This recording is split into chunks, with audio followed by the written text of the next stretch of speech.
Hello friends, welcome to coaching वाला।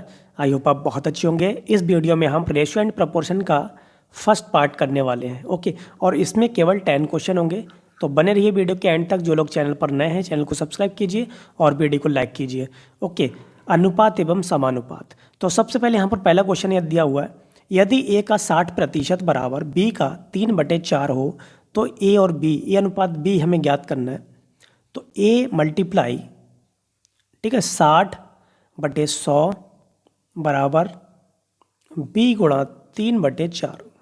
तो ये तो छोटा क्वेश्चन है, तो इसको हम नॉर्मली ऐसे कर सकते हैं, ठीक है नहीं। अब यहाँ पे 0 से 0 कट कर सकते हैं। ओके, अगर हम 2 से डिवाइड करेंगे तो 2 तिया 6 हो गया और 2 पंजे 10 हो गया, ठीक है। और 3 से 3 ये कैंसिल हो सकता है। तो ए अनुपात बी ये कितना आ गया, ये आ गया आपका 5/4। तो 5:4 आ गया आपका इसमें। तो ऑप्शन डी इसमें करेक्ट हो गया। तो ये तो एक आसान क्वेश्चन था, तो ये आसानी से हो भी गया मल्टीप्लाई करने के बाद में। देखेंगे हम दूसरा पार्ट इसमें, यदि ए अनुपात पी बराबर 3:4 है और बी अनुपात सी बराबर 4:7 है, तो इसको हम ऐसे लिखते हैं, ए अनुपात पी अनुपात सी। ए अनुपात बी को हम लिखेंगे यहाँ पर 3:4, ठीक है। ठीक इसके नीचे बी अनुपात सी का लिखेंगे तो 4:7। अब यहाँ पर देखिए क्या करते हैं, यहाँ पर ये जो 4 है, इस 4 को ही हम यहाँ पर लिखेंगे। ओके, अब यहाँ पर क्या करेंगे, यहाँ पर भी हम क्या करेंगे, ये वाला जो 4 बचा हुआ है और ये जो जगह खाली है, यहाँ पर भी हम 4 लिखेंगे। ओके, अब इनकी हम कर लेंगे मल्टीप्लाई। तो 4 तिया 12 हो गया, और ये हो गया 4 चौक 16, और ये हो गया 7 चौक 28, ठीक है। हम इसको डिवाइड भी कर सकते हैं, 2 से देखिए डिवाइड हो सकता है, ये 2 से भाग कर करेंगे तो 2 छक 12 हो गया और 2 अट्ठे 16 हो गए, और 2 यहाँ से डिवाइड करेंगे इसको तो ये हो जाएगा आपका 14, ठीक है। अभी भी ये डिवाइड हो जाएगा 2 से, तो 2 तिया 6, 2 चौके 8 और 2 सत्ते 14, ठीक है। तो यहाँ पर हो गया 3:4:7। अब यहाँ पर देखिए a प्लस बी प्लस सी।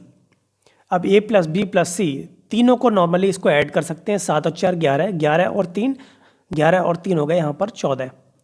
14 को अब सी वाला जो है कितना है, 7 है। अब 7 से इसको भाग कर दो, कितना आ गया 2, ठीक है। तो ऑप्शन बी इसमें करेक्ट होगा। ओके, अब इसको हम पैसे, अब यहाँ पर देखिए ए अनुपात बी दिया हुआ है तो 3:4, और बी और इसका देखो सेम है, तो इसको हम डायरेक्ट ऐसे ही लिख सकते हैं। अगर यहाँ पर ये वाला पार्ट और ये वाला पार्ट अगर सेम है तो इसको डायरेक्ट 3:4:7 लिखा जा सकता है, ठीक है नहीं। और इसको हम ऐड करेंगे और यहाँ पर सी वाले पार्ट से 7 से हम इसको भाग कर देंगे, तो नॉर्मली यहाँ पर 2 आ जाएगा। ओके, क्वेश्चन नंबर 3 देखेंगे, यदि ए अनुपात ए बराबर बी का 4/5 तथा बी बराबर सी का 5/4 हो तो ए अनुपात सी क्या होगा। तो यहाँ पर लिखेंगे ए बी गुणा 4/5, ठीक है। अब ये जो होगा ये अनुपात a/b 4/5 हो गया, तो इसको 4:5 भी लिख सकते हैं, ए अनुपात बी। ऐसे बी और सी का कितना हो जाएगा, बी और सी का हो जाएगा आपका 5/4। अब देखिए हमने बताया था बी वाला पार्ट यहाँ पर सेम है दोनों में, जब दोनों में सेम है तो ए अनुपात बी अनुपात सी यहाँ पर हो जाएगा 4:5:4, ठीक है। तो नॉर्मली हम इसको डायरेक्ट ऐसे लिख सकते हैं। अब ए और सी में कितने का अनुपात होगा, ए और सी में यहाँ पर देखिए ए और सी एक जैसा है, तो यहाँ पर 1:1 आएगा, ठीक है नहीं। ए और सी, ए भी यहाँ पर 4 है और बी यहाँ पर 5 है, लेकिन सी भी यहाँ पर 4 है, ठीक है नहीं। तो इस वजह से उसको हम ऐसे लिख सकते हैं, ठीक है नहीं। तो यहाँ पर ऑप्शन गलत है, ये एक ऑप्शन यहाँ पर ये 1:1 होगा, ठीक है नहीं। तो क्वेश्चन नंबर 4 देखेंगे, यदि ए बी बराबर 64 हो तो निम्न में से कौन सा कथन सत्य है। अब यहाँ पर देखेंगे, अगर हम इसको देखें ए वाला पार्ट, तो 8/a इसको ऐसे लिखेंगे और 8/b ऐसे लिखेंगे, ठीक है। तो ये वाला पार्ट जो है बिल्कुल गलत हो जाएगा। अब यहाँ पर देखेंगे दूसरा वाला पार्ट ए अनुपात, इसको हम लिखेंगे a/16 बराबर, इसको लिखेंगे b/4, ठीक है नहीं। b/4 लिखेंगे तो इसको भी नहीं लिख सकते ऐसे, ठीक है नहीं, इसको ऐसे लिखेंगे लेकिन ये नहीं आएगा, ए बी बराबर 64, ए बी बराबर 64 यहाँ पर नहीं आ रहा है, ठीक है नहीं। तो इस तरीके से ये बिल्कुल गलत हो रहा है। अब यहाँ पर देखेंगे हम सी वाला पार्ट, सी वाले पार्ट को लिख सकते हैं ए बटे 8 बराबर बी बटे 8, ठीक है नहीं। ऐसे ही आता है देखो 32 बटे ए, तो 32 बटे ए बराबर बी बटे 2, तो 32 दूनी 64 हो गया और ए बी कितना आ जाएगा 64, तो ऑप्शन डी इसमें करेक्ट हो गया। तो यहाँ पर हम और कुछ नहीं करना है, बस यहाँ पे मल्टीप्लाई करके देख लेना है, ठीक है, उनका अनुपात भी चेक कर लेंगे, ठीक है। बाकी इसमें ऑप्शन डी इसमें बिल्कुल करेक्ट होगा।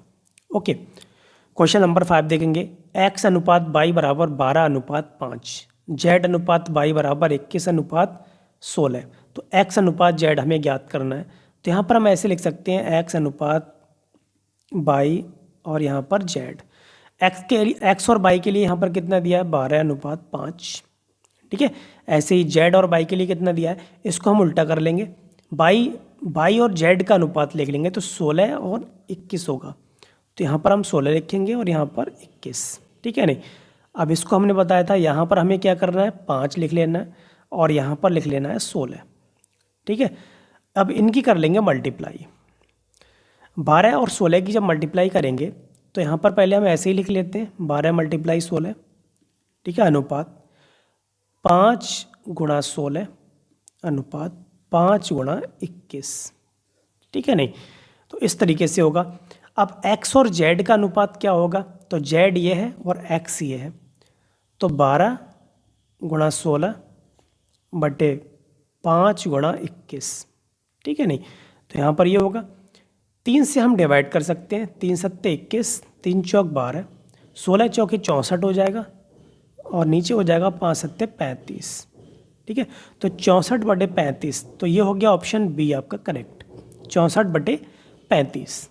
क्वेश्चन नंबर 6 देखेंगे, यदि W1 और W2 का अनुपात दिया हुआ है 2 अनुपात 3, W1 और W3 में दिया हुआ है 1 अनुपात 2, ओके 1 अनुपात 2 दिया हुआ है, तो यहाँ पर हम लिखेंगे, देखिए W1 और W2 2 अनुपात 3, 2 बटे 3 लिखेंगे इसको। अब यहाँ से हम लिख सकते हैं W1 इज इक्वल टू 2 बटे 3 और यहाँ लिख लेंगे W2। अब ये यहाँ पर दिया हुआ है W1 और W2 इज इक्वल टू 1 बटे 2, ओके।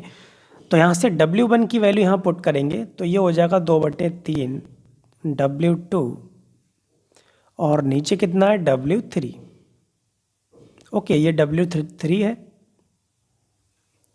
बराबर 1 बटे 2। तो W1 और W2 और W3 में यहाँ पर कितना रेशियो आ गया, ये आ गया आपका 3 बटे 4, ठीक है, 3 बटे 4 आ गया। तो इसको हम वैसे ही कर सकते हैं। अब यहाँ पर देखिए W2 कितना है 3 है और यहाँ पर भी कितना है 3 है, तो हमने बताया था सेम रहेगा, तो इसको हम ऐसे ही लिख सकते हैं W1 W2 और W3 में जो रेशो आ गया वो आ गया आपका 2:3:4, ठीक है। अब क्या पूछा है W2 और W3, तो 3 अनुपात 4 ही तो पूछा है इसमें, तो ये आ गया यहाँ पर 3 अनुपात 4, तो ऑप्शन ए इसमें बिल्कुल करेक्ट है, 3 अनुपात 4 हो गया, तो ये यहीं से आ गया था, ठीक है। लेकिन हमें जब तीनों का अनुपात निकालना है तो ऐसे निकाल सकते हैं। क्वेश्चन नंबर 7 देखेंगे, 2a बराबर 3b तथा 4b बराबर 5c हो तो a अनुपात c हमें ज्ञात करना है। अब देखिए यहाँ पर क्या आ जाएगा, इससे a बटे v बराबर आ जाएगा आपका 3 बटे 2, ठीक है। ऐसे यहाँ से कर लेंगे b बटे c, ये हो जाएगा 5 बटे 4, ठीक है। तो इसको हम ऐसे लिख सकते हैं, सबसे पहले a और b का अनुपात कितना है 3 अनुपात 2, b और c का 5 अनुपात 4, तो यहाँ पर हमें लिखना है 2 और यहाँ लिखना है 5, इनकी मल्टीप्लाई कर लें, 5 तिया 15 हो गया, 5 दूनी 10 और 4 दूनी 8, ठीक है। क्या पूछा है, a और c का अनुपात पूछा है, तो a और c का हो गया 15 अनुपात 8। ओके, तो ऑप्शन डी इसमें करेक्ट होगा, 15:8। ओके, क्वेश्चन नंबर 8 देखेंगे। ए अनुपात बी दिया हुआ है 3:2, बी अनुपात सी दिया है 3:4, तो ए अनुपात सी हमें ज्ञात करना है। अब यहाँ पर देखो बिल्कुल वैसे ही लिखेंगे, ए अनुपात बी अनुपात सी, तो यहाँ 3 लिखेंगे 3:2, बी अनुपात सी को लिखेंगे 3:4। ठीक है, वैसे ही करना है, यहाँ पर 2 लिखेंगे और यहाँ पर 3 लिखेंगे, मल्टीप्लाई कर लेंगे और मल्टीप्लाई करेंगे तो ये 9 हो जाएगा और ये हो जाएगा 6 और ये हो जाएगा 8। ठीक है, अब ये अनुपात सी बताना है तो 9:8 हो गया, 9:8, तो ऑप्शन डी इसमें करेक्ट हो गया। क्वेश्चन नंबर 9, ए अनुपात बी बराबर 7:9, बी अनुपात सी बराबर 1/5। तो यहाँ पर हम ऐसे ही लिखेंगे, ए अनुपात बी अनुपात सी, तो कितना हो जाएगा ये 7:9, बी अनुपात सी 1:5। ठीक है, अब यहाँ लिखेंगे हम 9 और यहाँ लिखेंगे 1। ठीक है, अब यहाँ पर जो नंबर था वही हम सेम लिखते हैं यहाँ पर। अब इनकी मल्टीप्लाई कर लेंगे, 7 एकम 7 हो गया, 9 एकम 9 हो गया और 5 नेम 45 हो गया। ठीक है, तो तीनों में अनुपात ये रहेगा 7, 9, 45, तो ऑप्शन ए इसमें करेक्ट हो गया, 7:9:45। क्वेश्चन नंबर 10 देखेंगे। ए अनुपात बी बराबर 3:4, बी अनुपात सी बराबर 8:9। अब यहाँ पर एक चीज़ देखनी होती है हमें, यहाँ पर कितना दिया हुआ है, 8 दिया हुआ है, तो यहाँ पर भी हम 8 कर लें। जब 8 हो जाएगा तो अनुपात निकालना बहुत आसान हो जाएगा। यहाँ पे कर लें 2 से मल्टीप्लाई। अब 2 से जब इसमें कर रहे हैं तो 2 से इसमें भी करनी पड़ेगी। ठीक है, तो ये कितना हो गया, 6:8 और 8:9 ये है। जब 8 ये सेम हो गया तो 6:8:9 डायरेक्ट हम लिख सकते हैं। ठीक है, तो ए अनुपात सी का अनुपात कितना होगा, ए और सी का अनुपात होगा यहाँ पर 6:9। ठीक है, 3 से डिवाइड कर सकते हैं, 3 दूनी 6, 3 3 9, तो 2:3, तो ऑप्शन इसमें आपका डी करेक्ट हो गया, 2:3। ठीक है, तो इस तरीके से हम क्वेश्चंस को आसानी से कर सकते हैं। ठीक है, ये थे आपके रेशियो एंड प्रोपोर्शन के, और ये पार्ट 1 है, इसमें केवल हमने 10 क्वेश्चन किए हैं। इसी तरीके से आगे भी वीडियोस हम लाते रहेंगे। ठीक है, तो बने रहिए चैनल के साथ में। वीडियो अगर पसंद आई हो लाइक करें, शेयर करें, कमेंट करें और चैनल को ज़रूर सब्सक्राइब करें, जैसे कि आपको हमारे नए वीडियोज़ के नोटिफिकेशन मिलते रहें। Thank you very much.